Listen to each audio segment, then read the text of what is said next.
welcome back to Catholic Reboot. Today I want to just speak about St. Hilary Pointers, which is the feast day of April 14th, which is the day of this podcast segment. So before I get into St. Hilary, I had spoken before in a previous episode how we got to be careful of some of the liberalization of our modern church. And I was looking through some catechism questions today, and one of the questions was, as Catholics, do we have to believe in Genesis? And the second question was, as Catholics, can we believe in evolution? So the answer to the first question under modern catechism is no, we do not have to believe in Genesis. And the answer to the second question is yes, as Catholics, we can believe in evolution.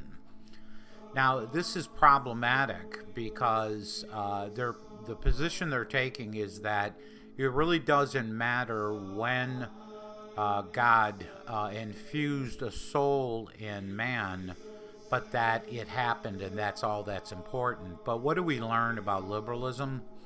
Once they get one foothold, they'll get another foothold. So, in essence, what they're saying is, well, could Adam and Eve not have been the case? And number two, could we have been monkeys? And then through evolution, God the Father would have no reason to do that. He would have no reason to have a human being evolve, all right?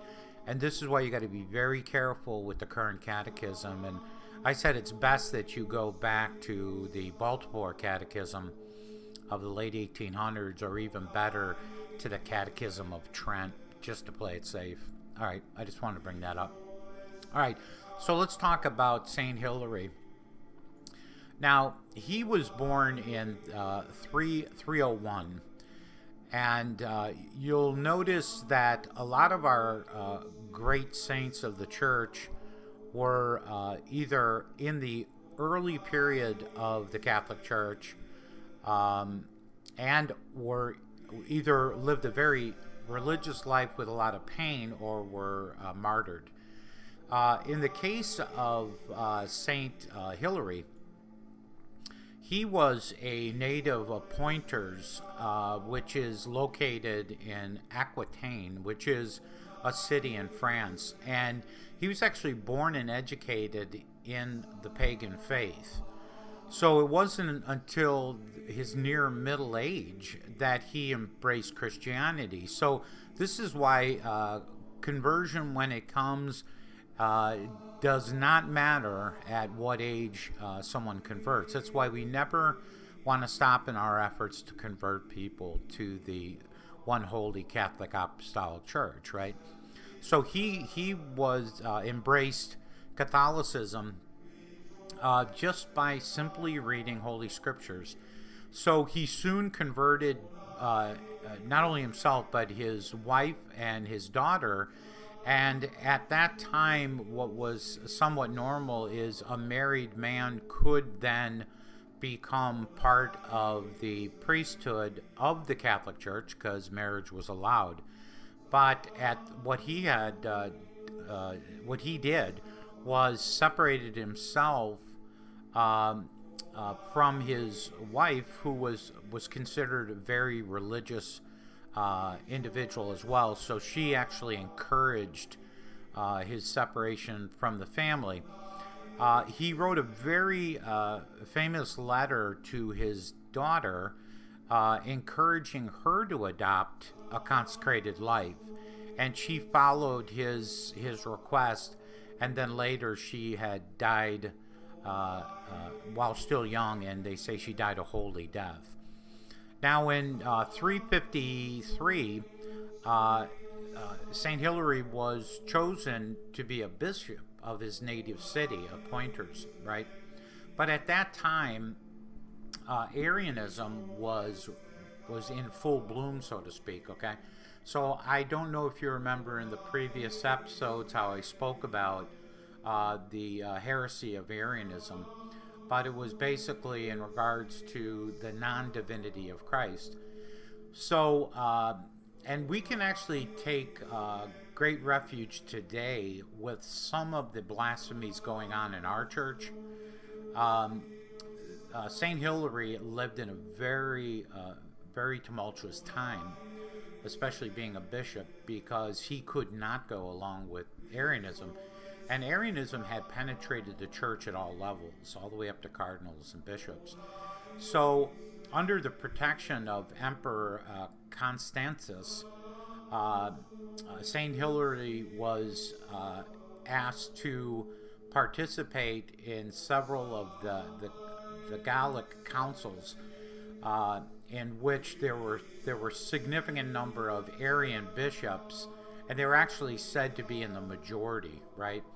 So he was basically accused of going against the church, which is a great trick, isn't it? So modernism and liberalism have a way of flipping the true and false narrative, and it was happening back then too.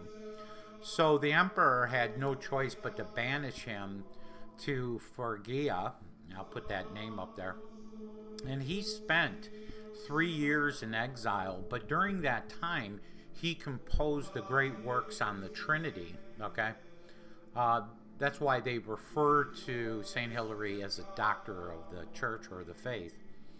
In 359, he attended the Council of Seleucia, in which the Arians and what they were called semi-Arians were trying to basically have control over the council. He was known to just be unceasing in his combat against them and supporting the divinity of Christ. So once the council went to Constantinople, the heads of the Arian party, let's call it, prevailed with the emperor, and he was asked to return to Gaul. Now, Gaul is what we would refer to as France today. So he went through Gaul, Italy, preaching wherever he went against these heretics and supporting the orthodoxy. He wrote some famous treatises on the synods, and after about 8 years of this kind of missionary travel, he returned back to Poitiers in France, and then he eventually died in 368, right? So what we have to remember as Catholics and those that really want to practice the traditional Catholic faith, we almost have to be like St. Hilary, and we have to defend the one holy Catholic Apostolic Church, even if it goes down to our deathbed, right, against the heretics, because quite honestly, there's quite a lot of what we would refer to as some soft heresy going on in the Catholic Church. And that's why it's so important for you to learn your traditional doctrine of the Catholic Church, learn your traditional catechism of the Catholic Church, and increase your devotions for the return of our one holy apostolic church to the roots of its past, the true church. So I wanted to keep this short. I just want to make sure that we had a good episode on the feast day of St.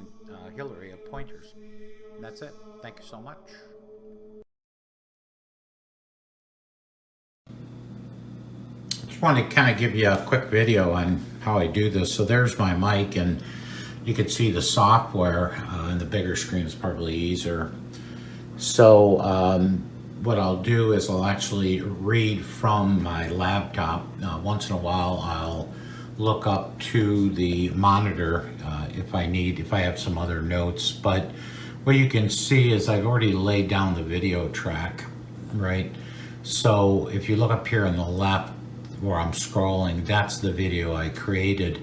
And I do that through this process right here, right? So just basically click the record button. When I'm done, it saves it there. And then I upload various pictures that I'm gonna wanna embed into the video itself, right? The tracking the tracking part is right here. So this right here you can see, and let me scroll down a little bit. You can see that I have one track just for my video clip, which is right here, this video track.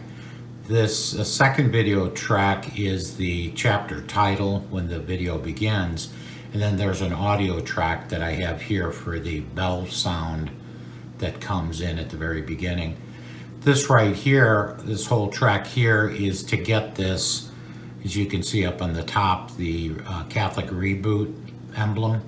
That's right here. So a lot of what I'm doing is just piecing in parts of different tracks, and then that creates my final video.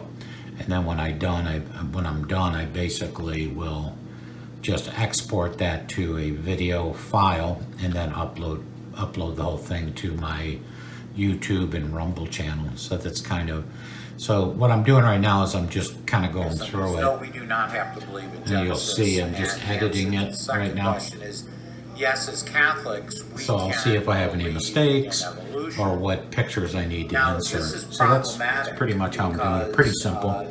My music is actually comes from my phone, and I just shoot it to my Bluetooth right there as the background, and you can hear it in the back of the videos.